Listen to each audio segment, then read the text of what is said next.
Bonjour tout le monde et bienvenue dans cette nouvelle vidéo découverte de la sortie du mois, et en ce mois d'avril, j'ai l'honneur de vous présenter la nouvelle série de Nozo Itoi. Après le goût des retrouvailles, l'autrice revient par chez nous avec une nouvelle série courte, L'Auberge de la vie. Après avoir abordé des sujets difficiles et complexes comme l'abandon et le deuil, Nozo Itoi touche à présent à une corde particulièrement sensible qu'est la dépression et le suicide.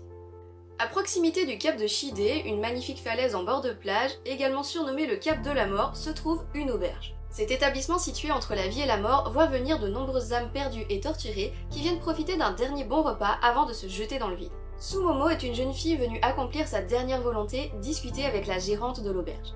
Mais leur rencontre ne se passe pas tout à fait comme prévu et l'adolescente finit même par travailler pour elle. C'est dans ce lieu si charmant que toutes ces personnes démunies trouvent du réconfort dans les bons petits plats et les conseils des employés de l'auberge Gilda.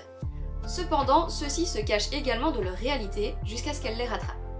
Nozo Itoi dépeint avec légèreté et bienveillance des expériences de vie diverses et pourtant si proches de notre quotidien qui poussent ces gens à croire qu'il n'y a pas d'issue à leur situation jusqu'à les convaincre que la mort est la seule solution. Grâce à l'empathie dont l'équipe de l'auberge fait preuve en écoutant et en donnant leur point de vue extérieur, ils arrivent à apaiser les angoisses de leurs clients ainsi qu'à leur insuffler la force nécessaire pour changer leur vie. Mais les clients ne sont pas les seuls à souffrir. En effet, Sumomo, Yuko, Ibuki et Zen portent tous en eux une blessure qu'ils préfèrent garder secrète afin d'apporter leur aide à ceux qui en ont besoin. Sumomo, qui était venue jusque-là pour mettre fin à ses jours, va trouver dans cet environnement chaleureux un endroit où elle pourra enfin découvrir qui elle est. C'est au travers de son histoire que l'on découvrira celle des autres et leur évolution. Le style des dessins est très joli, c'est fin, élégant et mature. Les planches sont par moments très épurées et par d'autres animées de beaucoup d'émotions. Contrairement au thème principal qu'est la mort, les scènes et les ambiances sont rarement pesantes et sombres.